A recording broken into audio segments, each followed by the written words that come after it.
সবার থেকে অনেকের থেকে বেশি দুঃখটা আমি পেয়েছি আমার মনে হয়। তো আমার জীবনে প্রথম হিরো ছিল প্রবীর দা। আমি ওনাকে নিয়ে প্রথম ছবি আরম্ভ করেছিলাম। শাবানা ছিল ওনার নায়িকা, আর প্রবীর দা ছিল নায়ক। তো যে কোনো কারণবশত হোক 80% শুটিংয়ের পর ছবিটার হয় নাই, ছবিটার হয় নাই। তো তারপর থেকে প্রবীরদাকে নিয়ে আমি অনেকগুলো ছবি করেছি, 10-15-20টা মতো। তো ওনার মতো এত নম্র ভদ্র, একটা কথা আছে কি, মানুষ মরে গেলে সবাই সবাইকে ভালো বলে, কিন্তু আসলে বাস্তবিক উনি একজন অত্যন্ত অত্যন্ত ভালো মানুষ ছিলেন। মানে এত মিশুক আমি দেখিনি কোনো দিন প্রবীরদাকে কারোর সঙ্গে ঝগড়া করতে বা কারোর সঙ্গে রাগ হতে আমি দেখিনি।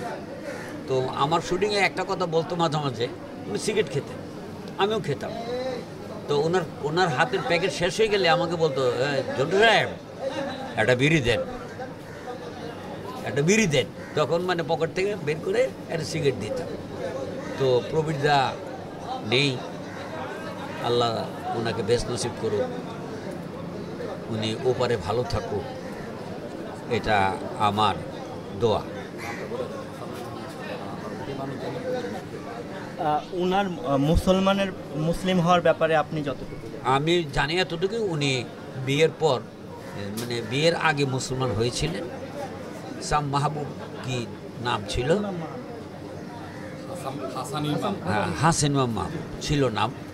তো উনি ডেফিনেটলি আমাদের ইসলাম ধর্মকে ভালোবেসে অনেক লেখাপড়া করেছে, ধর্মের আমাদের অনেক বই পুস্তক, ধর্মের বই পুস্তক পড়েছেন। পরে উনি আল্লাহর প্রতি বিশ্বাস এনেছেন, আমাদের রসুলের প্রতি বিশ্বাস এনে মুসলমান হয়েছে। তো আল্লাহর কাছে আমাদের থেকে আগে ওনার পথটা পরিষ্কার হবে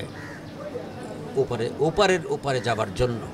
তো কারণ উনি ইসলাম ধর্মকে বুঝে তারপর ভালোবেসে ইসলাম ধর্ম গ্রহণ করেছে। আর আমরা তো বাবা মা মুসলমান ছিল, আমরা জন্মগ্রহণ করেই ইসলামকে চিনেছি, আর উনি ইসলামকে বুঝে ধর্মগ্রহণ করেছে। তো এই জন্যে ওনার অগ্রাধিকার ওপারে ডেফিনেটলি আমি মনে করি ওনার বেশি। তো ঠিক আছে, এখন প্রবীরদা ভালো থাকুক, সুস্থ থাকুক ওপারে।